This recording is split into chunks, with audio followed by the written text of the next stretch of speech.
Hello. The topic is rational use of antibiotic.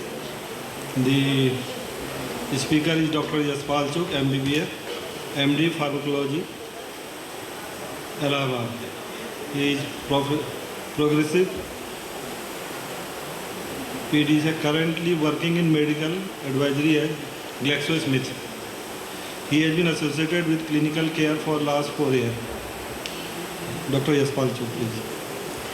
Honorable Chairpersons and esteemed audience, good afternoon. I am Dr. Yashpal from GlaxoSmithKline. I'm a medical advisor as told, and I am a pharmacologist.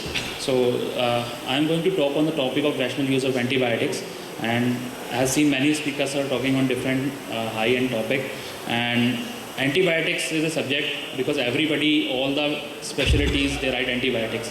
So it is of interest for everyone. In 20 minutes, I will take just the crisp messages, what is happening and what should be followed. So I will try to do that. Starting with very basic, that is the structure of bacteria, because in our early classes, microbiology, pharmacology, we heard about the bacteria, how it is shaped, and what is the structure of the cell wall, what are the different cellular organelles, including your ribosomes or your ERs, and where are the different antibiotics working. Some of them, like your beta-lactams, they are working on the cell wall. Some of them are working on the DNA, some of them on RNA, some on metabolism. So there are different site of action for different antibiotics. And in last 20-30 years, we have almost explored all the mechanism of action where we can make any new antibiotic. So that's why the novel antibiotics formation has gone down. We are left with very few antibiotics with us, and in future the pipeline is drying up. So I'll take that problem, what is the scenario and how resistance is going up, and what are the ways we can prevent the development of resistance. Just the basic difference in gram-positive and gram-negative bacteria, all of us know, but just to just revise, gram-positive, gram-negative bacteria, there is a wide difference, that this is the gram-positive bacteria, gram-negative bacteria, this is gram-positive bacteria. In gram-negative bacteria, other than that peptidoglycan cell wall, there is an extra lipopolysaccharide membrane in gram-negative bacteria.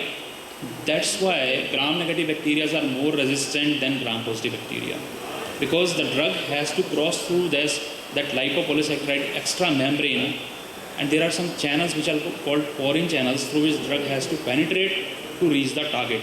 So it is further more difficult to kill gram-negative bacteria as compared to gram-positive bacteria. Just I will tell you how the microbiologists are helping us to diagnose the different kind of infections, how they are testing the sensitivity. First is the basic disc diffusion test. There are discs which are impregnated with drugs. They develop the colony on the agar and they see the inhibition zone. And according to the standard method CLSI guideline, they test whether the drug is sensitive to bacteria or not. Secondly, we have E-strip, which is the comparatively newer method, where we don't have the latest system of Vitek and microscan. They use E-strip. This is a simple paper strip impregnated with different amount of drug at different level. So it's a kind of scale, and wherever the inhibition ellipsoid coincide, that is the MIC of that drug for that particular bacteria. Because in disc you know whether it is sensitive or not, but with E-test you know what is the MIC with this simple test, which is comparatively lesser expensive. Then the latest one is Vitek and microscan and many other systems where there is an automatic sensitivity and MICs are coming up. Gone are the days when we were getting report of plus, minus. Now it is resistant, sensitive, intermediate, sensitive, and we are getting the MIC. The latest systems are giving us MIC so that we can give the drug with the least MIC for the particular infection. This is a broad dilution method, which is a cumbersome method, which is not preferred these days. Manual method just for research it is being done. Otherwise we have automated methods in most of the corporate hospitals, some of the government hospitals also. So this is a journey how antibacterials were developed. We developed antibiotics and bugs were smarter. We were smart, they were smarter. We developed some antibiotic, they developed some resistant mechanism. We developed cephalosporin, they developed beta-lactamases. Beta-lactamases, because you know the beta-lactam are having beta-lactam ring. That is responsible for the potency of the drug. And beta-lactamase is, as we know from our old knowledge, is cutting that. So whenever the enzyme cut open the ring of beta-lactam, that potency of the drug is lost. So we made plain cephalosporin, they made simple beta-lactamases, TAM, SHB, CTXM. Then we made second generation, third generation. They made further smarter enzymes, MC, OXA, NDMs to destroy that drug. So we are smart, they are smarter. They are running ahead. So we are behind in the race from bacteria.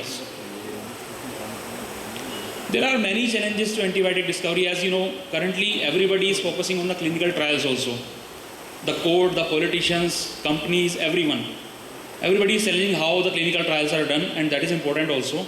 But in the same way, regulatory authorities are getting very stricter.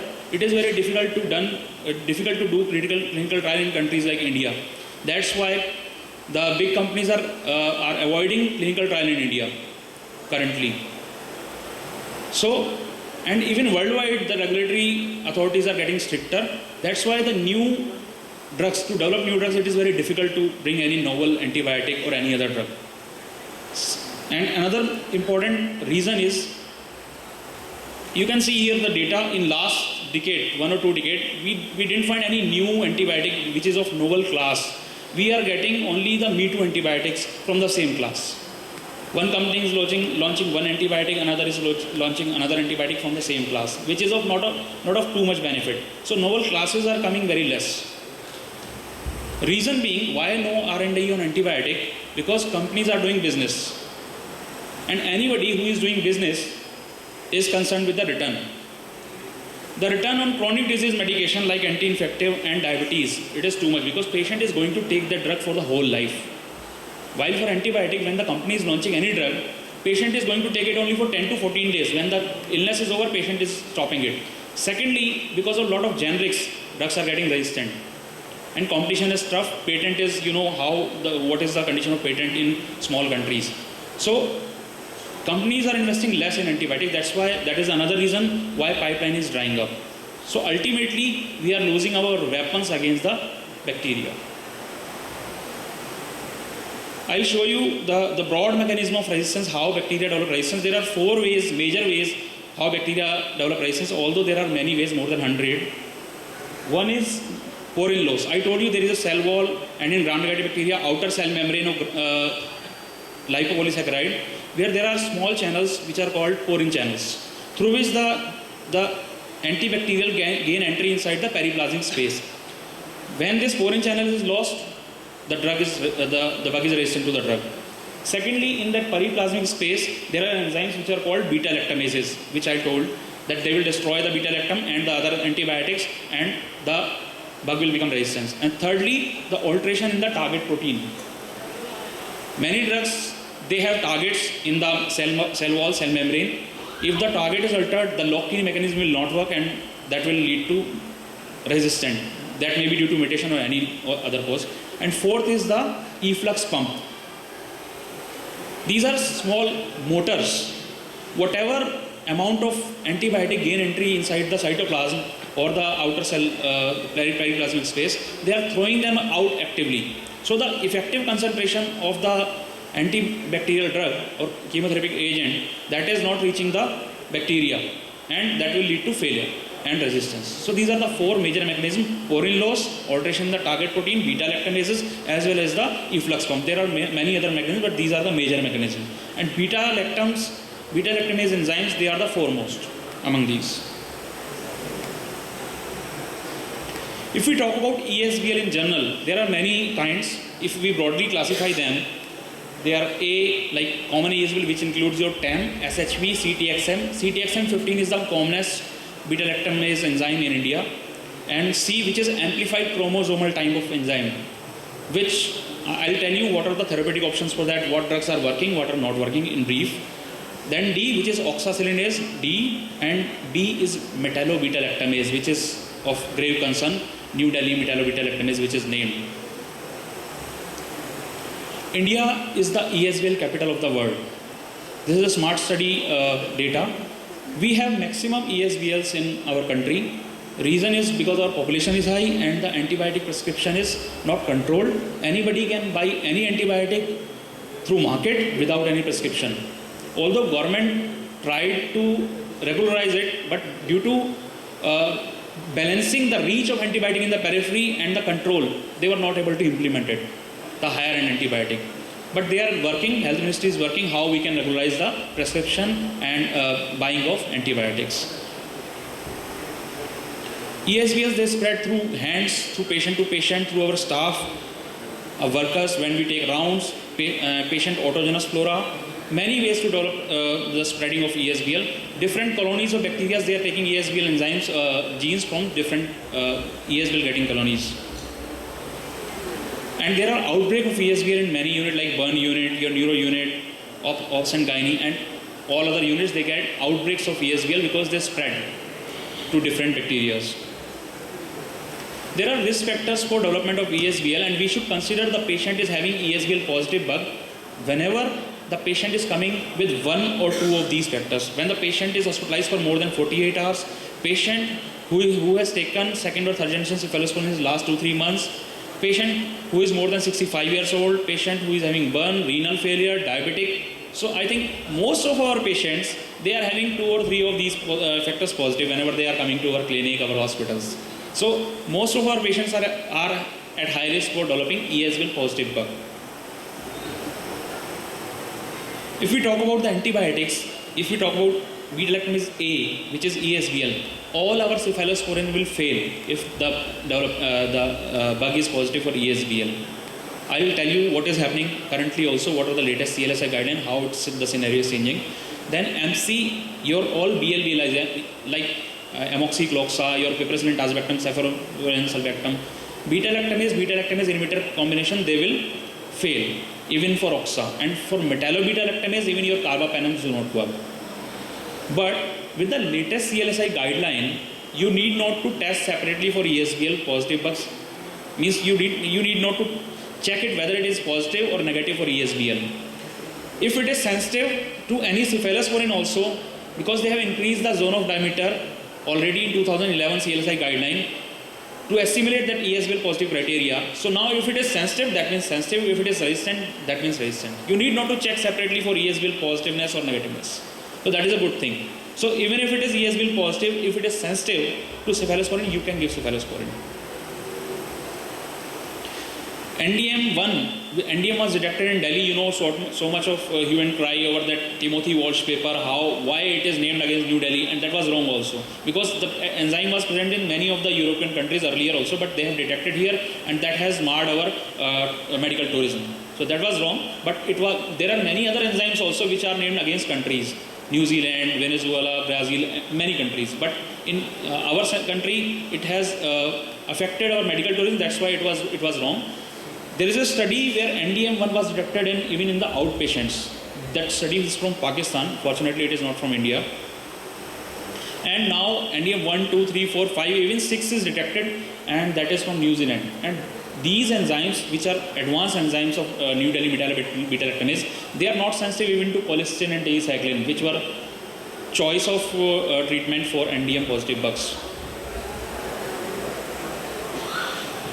How these resistant things is spreading through clonal spread, plasmid spread, or genetic spread. These are different ways to spread these genes. There is a study which shows the non-prescriptional use of antibiotics throughout the world, and this is a foreign author, and India is among 18% range. I think this data is wrong. India will be between 30, 50 or 60% range. Because the foreign author, he did not check the samples from various parts of India, because the non-prescriptional use in India is very high. In African countries where medical facility is almost zero, it is going to up to 100%. So if we talk about guidelines, most of our guidelines are from Western countries. We follow the guidelines from Western countries, but their scenario and our scenario is totally different. So we cannot as such apply those guidelines to our patient. We have to modify them or apply them according to our patient, our local sensitivity and resistant data. If we talk about Western world, you see that commonly they have the problem of gram positives. We have the problem of gram negatives. ESBL prevalence is much less in Western countries, while it is very high in India. And in last few years, there is a slow increase in Western world, while in India it is rapidly increasing. ICUs are closed in Western countries. One person is responsible, that team is responsible, not anybody is coming to ICU and writing his own antibiotic with any prescription. Here it is mostly open. So control, the policy application, implementation is difficult. Generics are very few in Western world, and India has hundreds of generics. Generics, that is okay, but that should be quality generic. Restriction of antibiotic prescription is strict, even if the intensivist is writing single dose of antibiotic after the first dose, which is empirical. When the patient is coming to emergency, for writing the second dose, he has to take the permission of pharmacologist, clinical pharmacologist, as well as the microbiologist. While in India, we can write anything without permission of everyone. The reason is why the permission is sought, because of their knowledge and to rationalize the use of antibiotic in that particular account, so that resistance will go low, not increase. So that's why they have made certain strictness. They have made it strict. Now the possible options in current resistance scenario, when the bacteria is ESBL positive, which is 60 to 80%, we have carbapenem, colistin, tetracycline, BLB-like combination, cefoxitin, cefotetan. They are available in US, not in India for clinical use. Nitrofurantoin and cephalosporin if they are sensitive.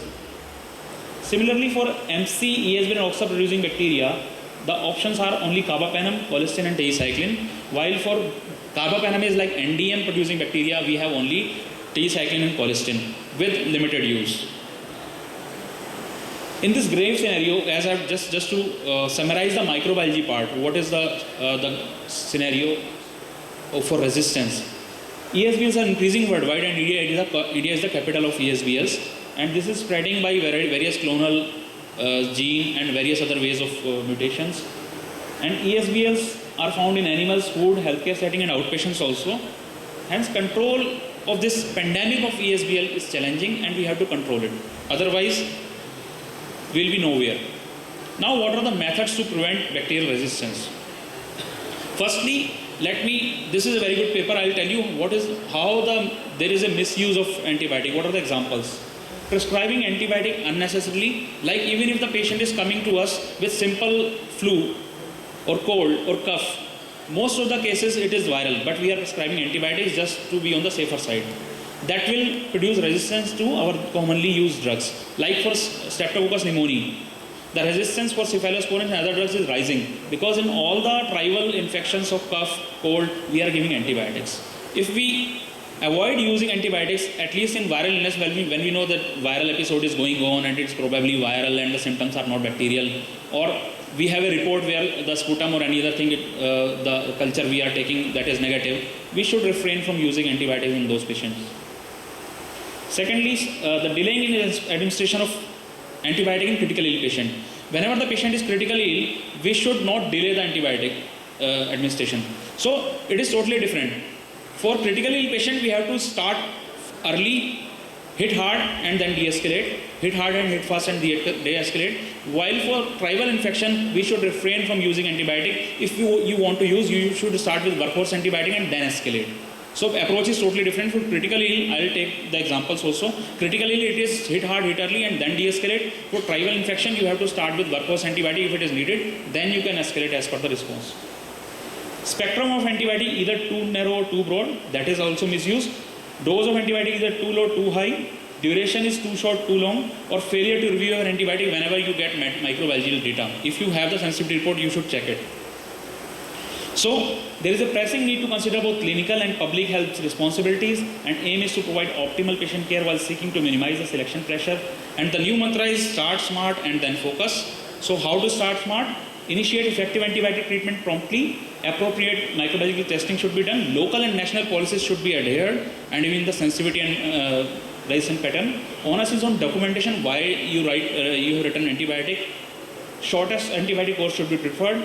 Select the agents which with minimized collateral damage like C. diff development or those pseudomembranous diarrhea. Monitor the drug level.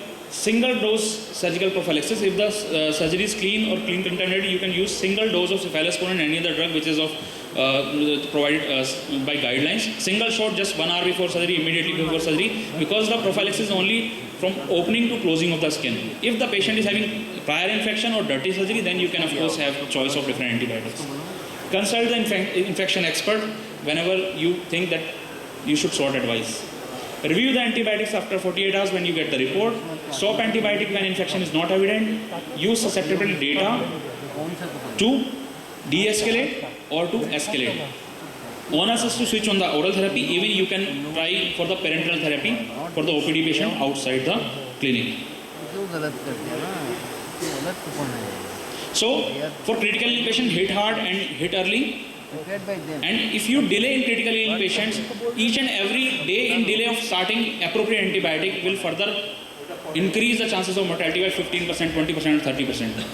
Every hour also in sepsis kind of patients, every hour there is increase in the 6% increase in the mortality if you don't start appropriate antibiotic. Just 1 minute. So, de-escalation is preferable in severely ill patient. Hit hard, hit early, and then de-escalate. It is true for sepsis, pneumonia, and if you use the de-escalated approach, the chances of mortality is high as compared to continuing the same antibiotic or escalation. Even in the high end setting where intensivists are present, microbiologists are present, it is very difficult to de-escalate because whenever our patient is responding on an antibiotic, it is very difficult to de-escalate. So theoretically it is right to de-escalate, but practically it is very difficult for all of us. For non-responders, you can check whether the organism was wrong. You are giving drug for a wrong organism, which is not the choice, wrong diagnosis, or there is a complication which you are treating, and that's why the patient is not responding. Hand hygiene is of foremost important because in 50% of the cases, it is the patient's own autogenous flora which is causing the infection. So it is of foremost importance for us to maintain the hand hygiene for patient, visitor, us, healthcare staff, everyone. So it is a full day workshop on hand hygiene if you want to do, but we are just touching the point. And more important is like now, because the antibiotics are less, we can optimize the use of those antibiotics by using our PKPD knowledge. Like for example, I'll just briefly tell that beta-lactams, they have time-dependent kinetics, means the more time they will remain with the bug, the more will be the killing. It is not the concentration which is killing for beta-lactams.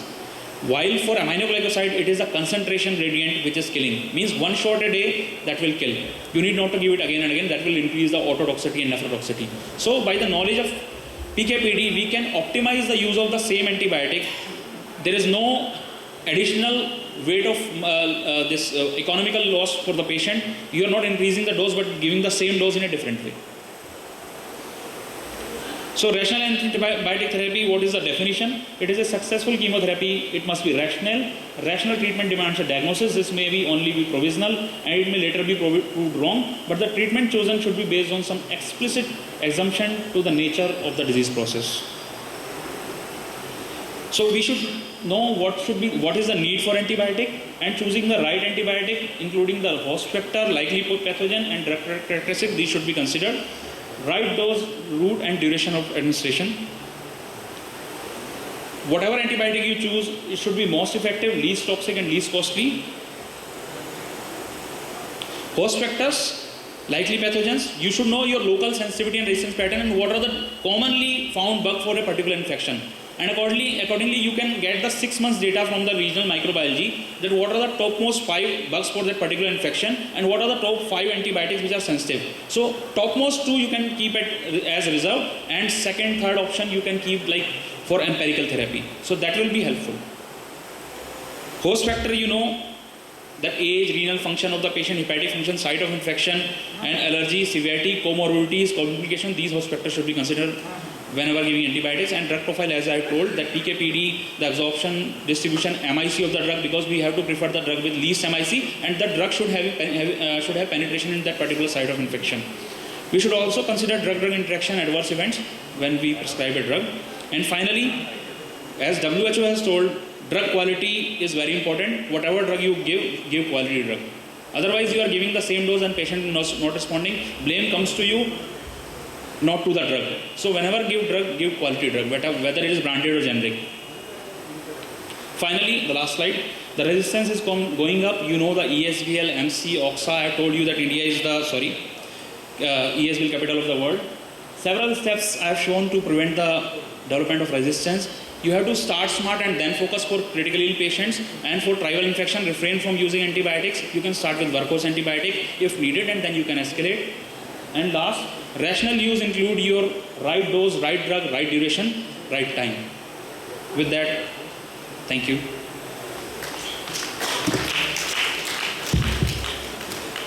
Now the topic is open for discussion. Any questions, please?